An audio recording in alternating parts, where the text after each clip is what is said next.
What is up? Welcome to the Existential Stoic podcast. Are you worried about your bills? Are you stressed? You live check to check? Do you never have enough money? Are you taking out, getting more credit cards? Who knows what? Well, today we're going to talk about should you chase money? I'm Danny from my buddy Randy. What's up, Randy? Yo, Danny. Yeah, have you ever had this experience where like you focus more on like what you're going to get profit wise than actually like the value of it or like, whether you actually want to do something? Dude, all the freaking time. It's like nonstop. I have such a terrible relationship with money. Because Yeah. when I first found out how money works, I was $250,000 in debt. Like Yeah, right. that. It's like you get Uh, here you go. You can start now. Oh, and by the way, you're in the hole a You're quarter really in the million. hole. Yeah, college is a funny thing, isn't it? Oh my gosh. Oh Yeah. God. Yeah, Um, it's tough, right? Because it makes you, I think, so much about our society, our culture. It makes you feel like you need to have so much money in order to have anything, to be happy, to be valuable, to be worthwhile, anything. And at the same time, it's like it's also scary because everything costs so much, and it seems so hard to get to pull yourself out of debt when you're in debt. And like we've both been there, it's difficult. Um, and so it's easy to, I think, to focus too much on just earnings rather than anything else and forget everything else that's valuable in life or forget like even how to be happy or how to have a good life. mhm. Yeah. I mean, there's so many. I'm glad we're doing this topic because I have read probably like 50 to 100 books on personal finance. Like when I was deeply in debt, that was the only thing that I read. And That's a I've good approach. yeah, I've done like Dave Ramsey's Financial Peace University like multiple times. But I think like simple enough it comes. I think it was Ben Franklin who said something along the lines of if you earn $100 and spend $99, you'll be happy for the rest of your days. But if you earn $100 and spend $101, you'll be miserable. And it's like the truest thing ever. Simple as that. It's just like a truism. Well, it's funny. I was thinking about this too because I mean, every time I put on the TV, I hear so many commercials for gambling apps now, like on your phone, Oh. or like, people basically gambling with stocks or cryptocurrencies and stuff, like thinking that they're, or like the lottery too, every time, like, Mega Millions or something hits over like a certain amount, everybody's like line up to buy it. And it's like this dream of like all your problems being solved if I just had that. And it's like the reality is it's not the case. It doesn't work that way. And it's like it's really funny though, because you see so many people like looking at that as this as the thing that'll solve all their problems, rather than doing like you said, like with Ben Franklin, right? Which means he suggests, maybe a budget, maybe changing some of your habits, Mm. doing what we consider harder things, right? Because that requires like life changes and maybe like rethinking about, what you're doing. Mm-hmm. Yeah, and like the freest I've ever felt with money in my life was actually when I was living off of a budget. It's the most counterintuitive thing ever, but it's like when you live off a budget, you don't have to worry about your money because you already know if you have enough to spend on this. Everybody thinks it's going to be so constricting, and yes, for the first couple months it is because you've gone from being totally irresponsible to all of a sudden having some responsibility. Anytime you accept Satisfying responsibility in every life, win. yeah, it's uncomfortable. But it's like one of those things where you just it's free. It's truly free because your paycheck comes in, you assign it where it's supposed to go, and then there you go, you're done. Next 2 weeks, you can do it all over again. But it's simple. Yeah, I remember actually talking to you about this. This is going back when we first started recording, I think. I think we were in that Starbucks in the mall Mm-hmm. there. Yeah. But yeah, I remember we were talking about this because you were writing down everything you purchased for your budget Dude, or I whatever. still write down every single Yeah. thing I purchase, and still it's a pain in the butt. And still sometimes I second guess myself about buying something because I don't feel like pulling out my phone and writing down what I just purchased. I would I was just gonna say though, after you mentioned that, I started thinking about it. I started kind of doing that and thinking more in terms of budget. And I'll tell you the truth, it was hard at first, but after a little while, I realized like I more often now reject making purchases than ever because I realized I don't really want it. Like, 'cause half the time before it was like I wasn't even thinking. It was just like impulse. You're out, you get a coffee, or you feel kind of down, so you go buy something. But now, like, just making yourself more aware of it and making yourself more conscious of it, like I totally just see through so much of it now that like I don't really want that thing. I'm kind of, tired, or I kind of don't want to do what I'm doing now. So I'm trying to distract myself. And you feel so much better because you feel Mhm. so much more in control of what you have. And you realize you also don't need as much as you thought you needed. Because when you're spending money willy-nilly, you need a lot because you're Mhm. just blowing it. Mhm. When you're actually focused on what you actually want, need, stuff like that, like it's so much easier. Mhm. It really is. Yeah. Yeah. So going back to the question, should you pursue money? I would actually say yes up to a certain point. But Hmm. it's a lot lower than what everybody thinks. It's a lot lower. Like you can Yeah. live very not everybody wants to live in this like lifestyles of the rich and A famous type of mansion. thing. Yeah, exactly. But like you can live a very good life for 30 to $50,000 a year. A very good life.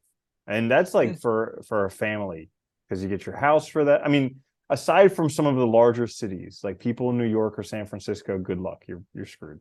But everybody else, other cities like that, you can rent a cheaper place, you can cook your own food, you can go out once in a while, but like you can live pretty okay.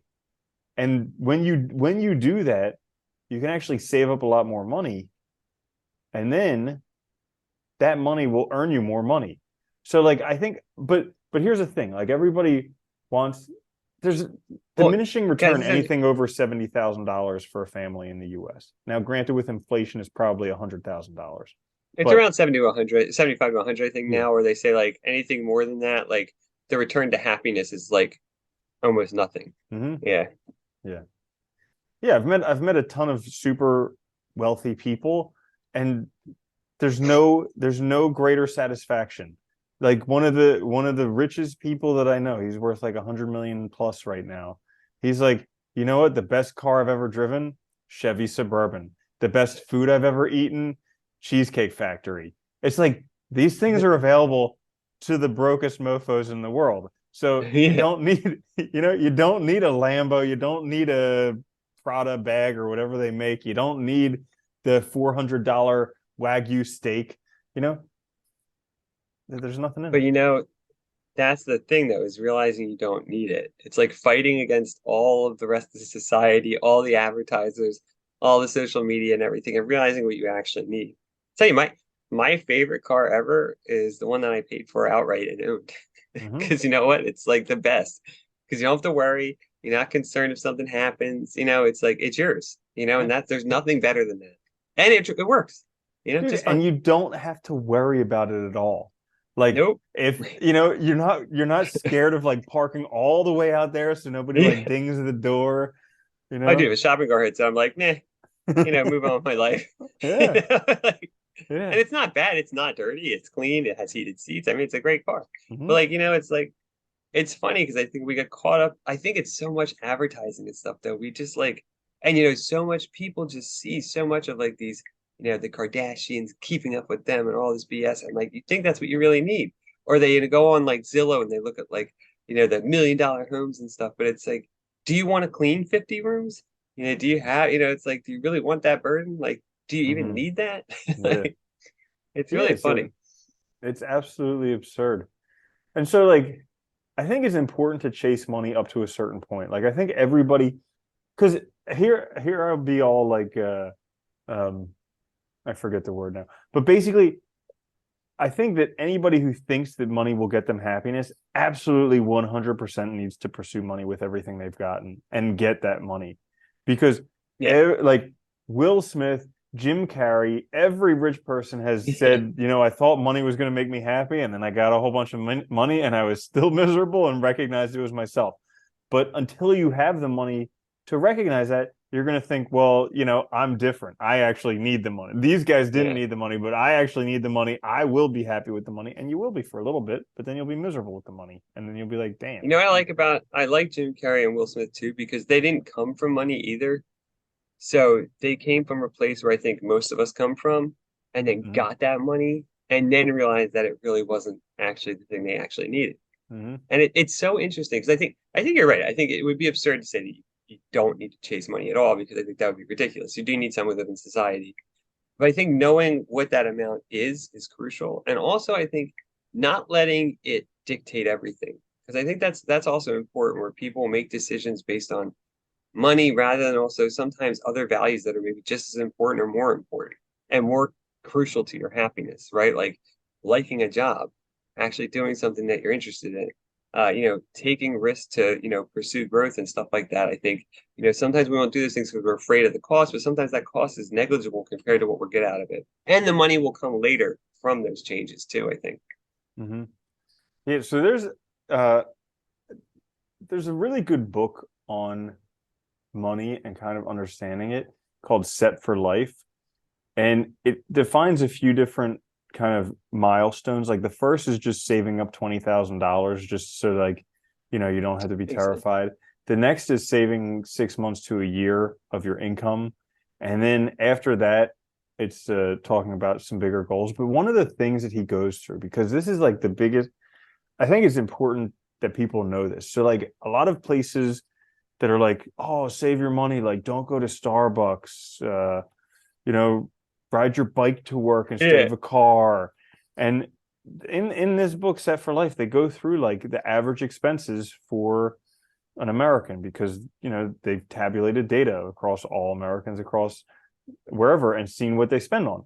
And the largest categories are living expenses, like a house, and Yeah. taxes by far. Yep. That accounts for over half of your spending every year. And so Yeah. if you can cut those down in any way, you're going to save a lot. So if you're living outside of your means in housing, like cutting that back, being a little bit more uncomfortable, because that will, in the long run, save you a lot more than trying to save $5 a day on a Starbucks beverage. Yeah.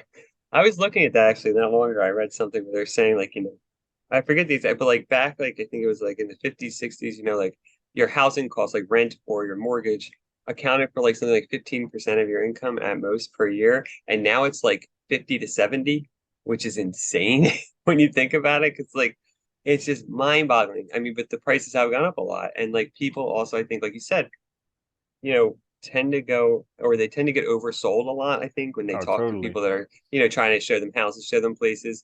You get oversold and then you're kind of stuck, right? It's like a car too. A lot of people go to the dealership, they have a price in mind and they get oversold, walk out, and before they know it, they're paying $100 more a month than they wanted to. Stuff happens. Well, it is bullshit how, or excuse my French, but how when you go to look for a house, you need to get pre-approved. So you already Yeah. have to go to a bank, find out what's the maximum leverage I can get on this house. Okay. And then the realtor shows you houses that are more expensive than that. Yeah. Yeah, Like that. exactly. Yeah. They're like, how can you make this? Can you go back to the bank and like have someone co-sign for you so you can afford this thing you can't afford? And it's like, oh, geez, no. They do the same thing at car dealerships too and all. And I think that's where I think budgeting does help. Knowing exactly what you're willing to spend and being rigid about it, staying within it is crucial because like it is hard in the moment sometimes, but there's nothing more satisfying than not having to stress about that because you exercise control and you made a decision. You didn't let that decision get made for you. You didn't let other people make it. It feels better. And you just, you are in control of yourself. You know what you're doing. I think Hmm. there's a lot to that. Yeah, so now that we've pissed everybody off talking about budgets, let's yeah, let's talk about Right? the other thing that's pretty important. So, in terms of chasing money, there's at the end of The Magic of Thinking Big, I think one of the last sentences in that book is, if you take care of service first, the money will take care of itself. And I think that's so Yeah. true because really money is just something that people give you in exchange for a service. Like you're providing a Yeah. service for them or something of value, which is doing them a service, and they're willing to give you some of this money that they have for it. And so if you can just focus on a service, the money will take care of itself. But Well, it's funny when I just want to yeah. I was thinking of the story too you told of your one friend who was like getting into like sketchy shit because Oh, like and it's like I think that's the other side of chasing money too is we get ourselves in situations where we're willing to do things that we would never do otherwise, you know, mm-hmm. or if we were, not in that position or not only looking at things from one side of it. And I think this is the other side of it too, which is like if you get caught up in that side way of thinking of just chasing money, you also forget about everything else that has value to you. You forget about everything that means something to you, whether it's your own values, whether it's other activities you like, whether it's doing things you love. I mean, everything kind of melts away for this one thing.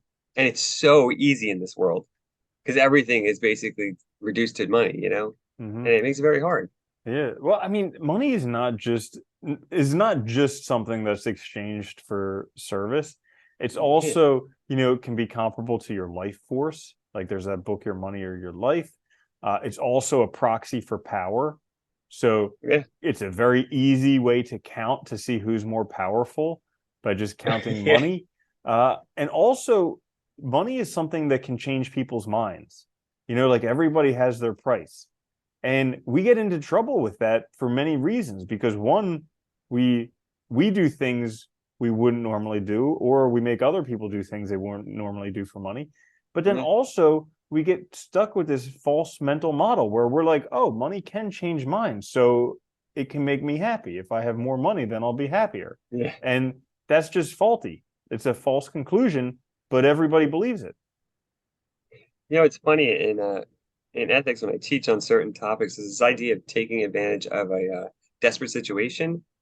And the idea is, you know, there's certain situations. There was this had come up a long time ago with surrogacy. So, you know, women acting as, you know, carrying a, you know, child for somebody else, right? And originally they were using it, there was cases where very poor women were targeted and they would offer them a lump sum. And you know, it's like at that moment, you know, they are like some of the ethicists are arguing you can't make a rational decision because you're picking on people who are desperate, who are, you know, well under, you know, over their heads, you know, they're basically can't even eat. And you're offering them a lump sum to make this decision that really is unfair, right? But I think you see this happen all the time where we use money to change people's minds and act like somebody else is making a real decision. You know, so I think it's a very difficult thing. Oh my gosh, talking about using like freaking student loans. Oh Hello. God, yeah, Asking an exactly. 18-year-old child who's never handled money before in their life to go into debt. And now at some of the what are they called? Ivy League schools, Yeah. $60,000 a year. Not Yeah. only that though, and you've told this 18-year-old their whole life that if they don't go to college, they're not worth anything and they're not valuable and they'll never succeed. And the only way they can go is signing this paper. It's like, what do you expect is going to happen? Yeah, I feel the Hmm. same way about it. It's totally criminal. Hmm. It's creating like an indentured servitude, you know? It's insane. Yeah. Totally. And student loan debt is one of the biggest sources of income for the US government, which is absurd. Yeah, They're it literally is absurd. enslaving their own nation, but Hey, but they call it financial aid. They I don't know. call it loans. Well, I mean, who was that who said like the best slaves are the ones who don't even know that they're slaves? Ah, someone. I Oh, think maybe it was Rousseau yeah. or something like that. Uh, who knows? But yeah, because everybody thinks, and you can't talk people out of it. That used to bother me to no end. Once I, because I mean, my story is I think it was like my last or just my second to last year of vet school. I took Financial Peace University for the first time. And like before that point, it was just, oh yeah, student loan debt. I'll make money when I graduate, of course. And Whatever. then Yeah. and then I Yeah. actually learned, how much I was going to be paying a month and how much I was going to be earning a month. And dude, it was just a pit in my stomach. I was like, this doesn't like I became a veterinarian It's impossible. Yeah. because I wanted to work with dairy cows. Well, a dairy cow vet makes, I don't know, maybe like $3,000 to $4,000 a month. Not very much. Not going to cover it when My you. student loan debts, just the minimum to ensure that I would have this student loan debt for my entire life, not to be paid off, was about $2,500 a month. So that would have Yep, given that me leaves you what, like nothing. $500 a month to live off of, which is absurd. So Yeah. uh, I couldn't do that. I had to go work an emergency. I had to, work night shifts for a long time. I had to euthanize a ton of animals that I didn't want to do. And it's just like, money makes you do dumb stuff, especially when you take out loans. So if anybody's thinking Yeah. about taking out loans, don't do it. No, don't do it. Ben Yeah. Franklin said better to go to sleep hungry than wake up in debt. And he is 100% right. Yeah. Well, that changes us too, I think. It changes how we think about money. It messes everything up. And honestly, like, I think, you know, once you start addressing it though, it does for you because you're able to start thinking clearly. And like, I can say now with sort of, I think, certainty that like I've never been happier in my life than I am now. And it's because I started addressing those things, but also started thinking about what I really want.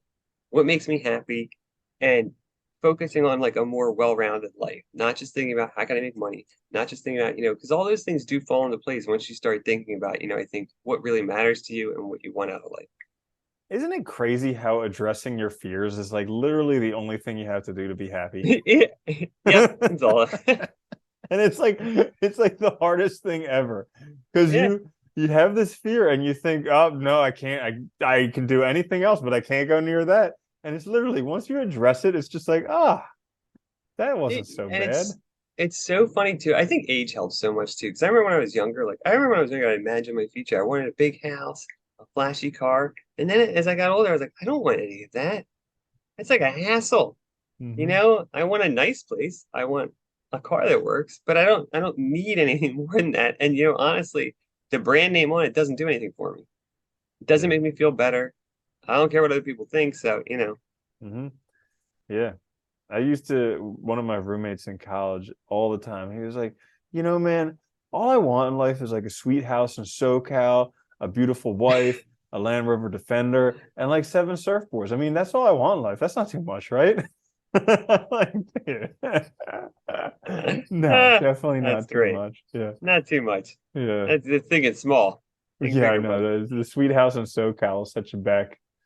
Whew, a few mil. Oh, a lot. Yeah. But that's what's funny. I think, we got caught up in thinking about others, thinking about our image, how others Hmm. are going to judge us and all. And like, one, they don't care. And two, I think you just totally miss out on living your own life and actually being happy. Well, that's that. I think you've hit the nail on the head. Is you have to live your own life, and a lot of people are so concerned with keeping up with the Joneses or keeping up with the Kardashians that they miss it. And you have to actually. This is important. I was just listening to this book called Breathe, which is the story of Rickson Gracie, one of the guys behind Brazilian Jiu Jitsu and why UFC became so famous. And he was saying that like when he moved to Southern California, it wasn't only buying the house there that was expensive because you had to buy the house, which was like $2 million. But then, before you know it, you had to buy a Porsche because all your neighbors had a Porsche, and you had to send your kids to the private school because all their friends went to the Mhm. private school, and you had to eat the special foods because everybody else was eating special foods. And before you knew it, initially you were making $1 million a year and barely scraping by. After a few years, $10 million a year wasn't even enough trying to keep up with all Well, of it. then your kids need certain shoes or certain bags so they don't get made fun of and all. It's like, yeah, it's this idea of image that is so ridiculous because it doesn't matter. And I think if you can free yourself from that, which is not easy, yeah, you can actually find it. You don't have to chase money. Yeah. But it's so easy to get caught up in it too. And that's the danger. Yeah, like I remember when they were talking about real estate in the books, they would always say like buy buy the most expensive house in the poorest neighborhood or something. Or no, they would say buy the least expensive house in the I don't remember. Actually, I don't remember what they said. One of those Retract two, but just that. be careful. Retract that. Don't take this advice at all. It's terrible. He Yeah. said buy the most what? The house in the I'll just buy all the houses. Yeah. Yeah. Yeah, I don't remember. I don't remember. Anyways, yeah. So I think is anyways, but should you chase money? Yes. I think it's important to chase money until you realize that money won't give you anything you don't already have. Yeah. I Hmm. like that. I like that a Yeah. lot. Yeah. And I And think if then, you chase what you want, you'll have enough money. 100%. Because, dude, look at Kelly Slater or something like that. Sure, the pro surfer. Like, sure, Okay. he probably makes a lot of money. But do you think he really cares? No, he's doing what he loves. He's out surfing every day. You know, like Oh, anybody who's really doing something that they love, the money doesn't matter. It's just like it's the cherry on top. And for most of them, they could care less. there's this documentary about this kid that climbs. I forget what it was called, man, but he's a free climber with no ropes or anything. And he was doing this big climb. And the documentary, he lives in a van to climb all the time, you Down know? by the And he had, river, yeah, right? No, literally, dude. He would park in Walmarts and stuff at night because like he just working wanted to in a climb. That's all I, van yeah, down by the river. dude. Sorry, I just had to. No, that's a That was great one. good. Yeah. That was a good Chris Farley. Okay, keep But going. I'm sorry. but it was funny though because he finally got sponsorships and stuff, and he had a girlfriend and all, so he did get a house. But then he even said there like he gives away like 40% of his income because like I don't need it. I just want to go climb mountains and do what I'm doing. And it's like I think that's like if you can find that, you're lucky because you'll get what you need. You'll live a good life and you'll be great at what you do. and the rest will fall into place, and you realize that you don't need all the other BS that comes along with chasing after things. Hmm. Yeah, well, like I think it's available to all of us. Like Yeah. I mean, guilty as anyone that fantasize about being one of these guys who's so good at one thing that's all. I've never had that experience where, I'm just like a great climber or I'm a great surfer or snowboard People and seek like, you out on their own. yeah, Like, and like yeah. that's what I can go do all the time. I've never had that experience in life. But I have noticed over the past few years, there are certain things that I have maybe a higher capability for than other people. Like reading Yeah. books, 100%. I know for a fact I can do that better than a lot of people. And so I focus on doing that. Computers, better than a lot of people. I think that's a gift. And so I focus on doing that. Yeah. So like there are certain things that, and it's just learning to recognize those and then laying heavily into those things, like doing that because that provides me with joy and, you know, potentially there's opportunities for creative growth through there.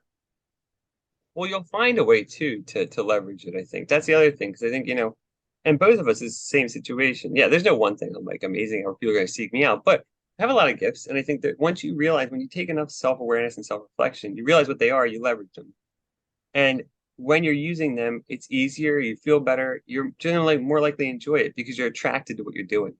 There's like a natural attraction there that keeps you doing it, keeps you engaged. Where like when you're doing something you don't want to do, it's hard to do that. It's hard to stay engaged. And I think so it makes it much easier. Yeah, I agree. Mm-hmm. Yeah. Nice. You want to add anything else? No, I'm good. All right. So there you have it. Should we chase money? Yes, if you think you should do it, then you'll find out you don't need it. Or honestly, no. Find out Mm-hmm. what you value, and live a life that's good for you. Thanks for Mm-hmm. listening. Check us out on YouTube, wherever you get your podcast. Please like, subscribe, and share. It helps us out. We'll be back later this week with a quick fix. Until then, though, later, Andy. Later, Danny.